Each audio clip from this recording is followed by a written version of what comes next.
Dans cette vidéo, je vais vous expliquer comment trouver les probabilités d'une variable suivant la loi normale sans la calculatrice. Pour cela, prenons une variable qui suit la loi normale de paramètres mu sigma carré.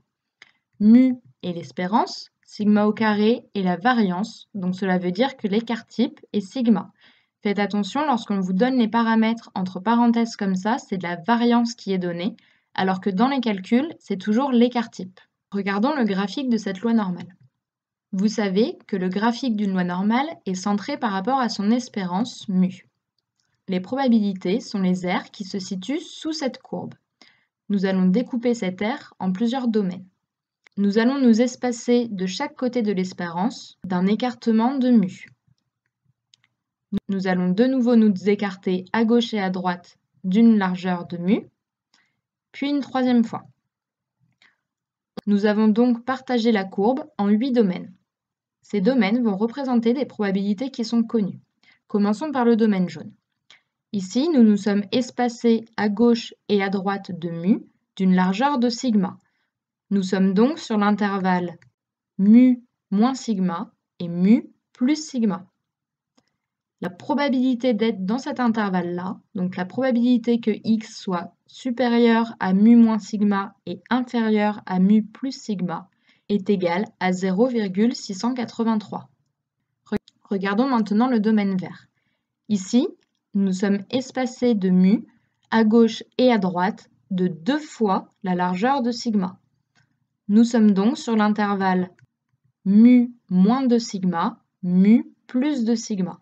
La probabilité d'être dans cet intervalle-là est égale à 0,954. Regardons maintenant le domaine rouge. Ici, par rapport à mu, nous nous sommes décalés 3 fois d'une largeur de sigma, à gauche et à droite. Nous sommes donc sur l'intervalle mu moins 3 sigma, mu plus 3 sigma. La probabilité que x soit compris entre ces deux valeurs est égale à 0,997. Ces trois probabilités-ci sont à connaître par cœur. Elles vont vous permettre de trouver des probabilités avec la loi normale sans la calculatrice. Prenons un exemple. Prenons une variable x qui suit une loi normale de paramètres 100, 10 au carré.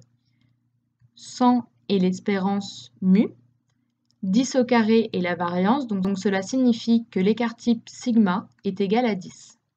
Nous pouvons en déduire que la probabilité que x soit compris entre 90 et 110 est égale à 0,683. Nous reconnaissons ici mu moins sigma et mu plus sigma, puisque 90 c'est 100 moins 10 et 110 c'est 100 plus 10. Nous pouvons aussi trouver la probabilité que x soit compris entre 80 et 120. Donc cette probabilité fait 0,954. Nous reconnaissons mu moins 2 sigma et mu plus 2 sigma. 80 c'est 100 moins 20 et 120 c'est 100 plus 20. Et nous pouvons également en déduire la probabilité que x soit compris entre 70 et 130. Cette probabilité est égale à 0,997. On reconnaît mu moins 3 sigma, mu plus 3 sigma. 70 c'est 100 moins 30 et 130 c'est 100 plus 30. À partir de ces trois probabilités-là, nous pouvons en déduire d'autres probabilités en se servant de la symétrie du graphique. Par exemple, cherchons la probabilité que x soit supérieur ou égal à 110. Regardons ce que représente cette probabilité sur le graphique. Nous cherchons la probabilité que x soit supérieur ou égal à 110, donc à droite de 110. C'est tout ce qui est plus grand. Et nous savons également que la courbe de la loi normale est symétrique par rapport à son espérance. Ici, notre espérance, c'est 100. Le symétrique de 110 par rapport à 100, c'est 90. Nous venons donc de découper le graphique. La partie que nous venons de trouver au centre représente la probabilité que x soit compris entre 90 et 110. Si vous vous souvenez de ce que l'on a fait juste avant, cette probabilité est égale à 0,683 puisque c'est mu moins sigma et mu plus sigma. Dans notre découpage, il nous reste donc une partie tout à gauche qui est la probabilité que x soit inférieur ou égal à 90. Vous savez que dans les probabilités, si on s'intéresse à l'aire qui se situe sous toute la courbe en entier, cela fait 1. En suivant le découpage, nous pouvons donc dire que si l'on additionne les 3 parties que nous venons de créer, cela fait 1. Par symétrie, nous pouvons voir que la probabilité que x soit supérieur ou égal à 110 et celle que x soit inférieur ou égal à 90 sont les mêmes. Nous allons donc pouvoir regrouper ces deux probabilités ensemble pour n'en garder qu'une.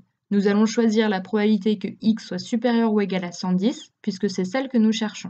D'après notre égalité, on obtient donc 2 fois la probabilité que x soit supérieur ou égal à 110 plus la probabilité que x soit compris entre 90 et 110 est égale à 1. Nous allons isoler la probabilité que l'on cherche et on obtient que 2 fois la probabilité que x soit supérieur ou égal à 110, c'est égal à 1 moins la probabilité que x soit entre 90 et 110. Nous avons maintenant 2 fois la probabilité que l'on cherche. Nous la voulons une seule fois. Nous devons donc diviser par 2. Il ne nous reste plus qu'à remplacer la probabilité que x soit compris entre 90 et 110, puisque nous la connaissons grâce aux formules. En calculant, nous trouvons donc que la probabilité que x soit supérieur ou égal à 110 est égale à 0,1585. Vous pouvez maintenant calculer des probabilités d'une loi normale sans la calculatrice, en vous aidant des 3 formules à connaître par cœur, puis vous pouvez en déduire d'autres en vous servant du graphique et de sa symétrie.